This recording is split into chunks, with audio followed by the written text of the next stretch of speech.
Hola, bienvenidos y bienvenidas a esta nueva píldora del curso Comfort Science para el desarrollo de las competencias de comunicación en ciencia e ingeniería del Máster de Ingeniería Química de la Universidad de Valencia.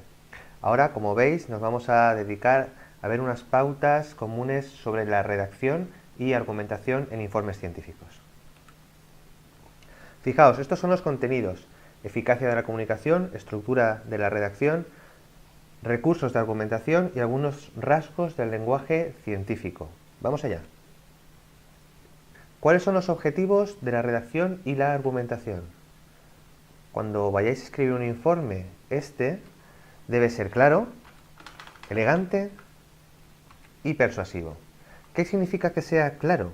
En primer lugar, que sea legible. ¿Para qué? Porque de esta forma podéis contrastar la coherencia y es comparable con otros tipos de estudio, con otros datos que existan o informes anteriores. Además debe ser elegante, es decir, que tenéis que trabajar muy bien el estilo y el formato de las figuras y tablas, así como la estructura del mismo, para que invite a su lectura. Y finalmente debe ser persuasivo, para que no solo invite a su lectura, sino que además invite a quedarse un buen rato leyendo el informe, que realmente sea atractivo, que se encuentre lo que se espera de él y un poco más. Para eso tenéis que trabajar mucho la novedad, cómo desarrollar el impacto de vuestro informe, de vuestro estudio, y tratar de lanzar esos reclamos a lo largo del texto para que el lector sienta la necesidad de seguir leyendo. Podemos pasar de un manuscrito a una publicación, es decir, de un borrador a un informe. ¿Qué estructura tiene que tener? Tenemos diferentes niveles de estructuración en los escritos. En primer lugar, el esqueleto global, que puede seguir el modelo IMRDC, que os explicaremos más adelante, pero os resumo que esas siglas responden a introducción, metodología, resultados, discusión y conclusiones, y que además tengan una validez formal, ¿de acuerdo? Porque esa es la estructura que está más o menos extendida entre los profesionales del ámbito. Además necesitamos músculos para fortalecer ese esqueleto, para que no caiga. Esos músculos se componen de diferentes características. En primer lugar, secuencia, es decir, que exista un orden lógico, interrelación entre los diferentes aspectos, que existan conectores y que además haya fluidez, que se lea de forma sencilla. Además, que haya identidad, es decir, que puedas perfectamente diferenciar qué son las hipótesis, qué son los hechos, qué son las argumentaciones, qué son las justificaciones, las conclusiones, sin necesidad de poner títulos específicos a cada una de las partes, lógicamente, pero sí que sean fácilmente identificables cada uno de esos aspectos. Además, que cada uno de esos aspectos guarde coherencia con el resto, es decir, que haya una alineación constructiva entre los objetivos, los hechos, los datos, las conclusiones y las propias metodologías que se han aplicado en el estudio, que por tanto se van a poner claras en el informe. Y además, que haya relevancia, como os comentaba anteriormente. La discusión dé lugar a la verificación y corroboración de resultados. Y además que haya novedad, que tenga impacto, que realmente estemos dando una información que sea nueva, de modo que se ocupe una parte del posible nicho del estado del arte donde nosotros estamos realizando un informe, bien sea un informe de un estudio de laboratorio, bien sea un informe de prospectiva tecnológica, un artículo científico, etcétera, etcétera, etcétera. Todo esto se articula a través de la argumentación. La argumentación, al fin y al cabo, es la clave del impacto. Si nosotros queremos que nuestro estudio, que nuestro informe tenga impacto, que nuestra comunicación realmente llegue a nuestro receptor de la misma con el mayor éxito, tenemos que trabajar el impacto. ¿Por qué? Fijaos, la argumentación ayuda a desarrollar la comprensión de la comunicación científica. Queremos que nos comprendan, esa sería la primera idea.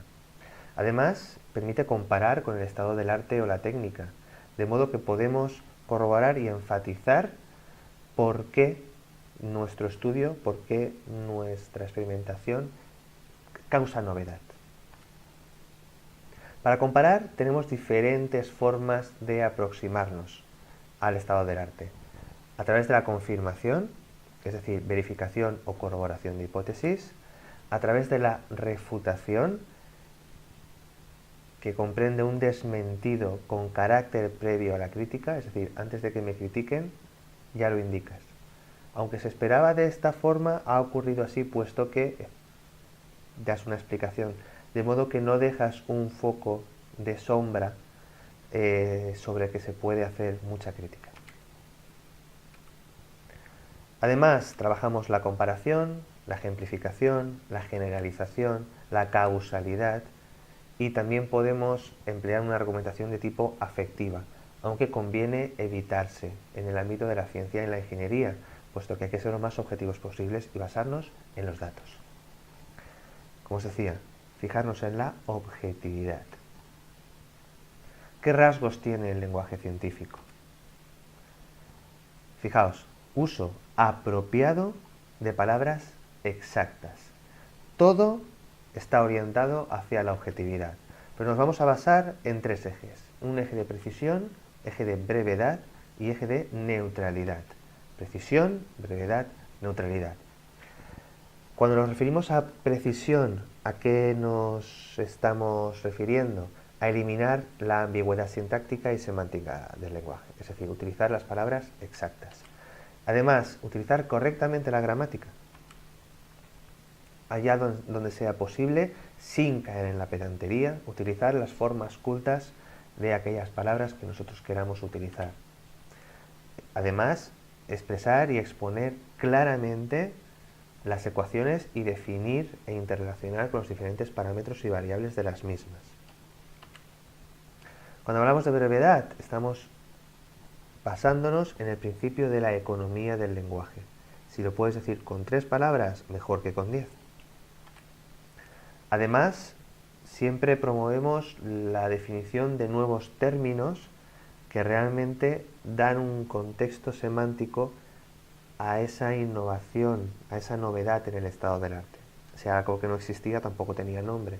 Por tanto, nos vamos encontrando nuevas definiciones y por tanto nosotros también somos susceptibles de proponer nueva terminología en el ámbito científico técnico, siempre de forma pausada y bien meditada, no de forma descabellada.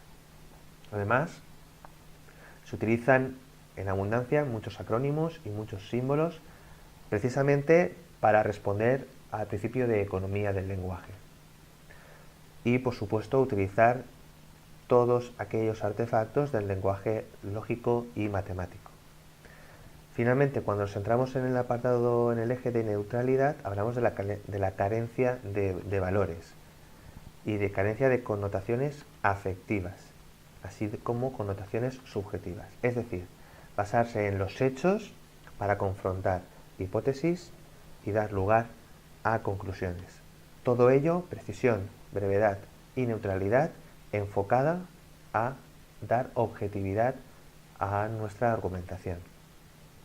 En resumen, como podéis ver, de forma muy sencilla, en primer lugar hemos hablado de la validez formal de los escritos, basados en una estructura que se obtiene por convención, es decir, que se entiende en toda la sociedad, y se propone el esqueleto IMRDC, Introducción, Metodología, Resultados, Discusión y Conclusiones.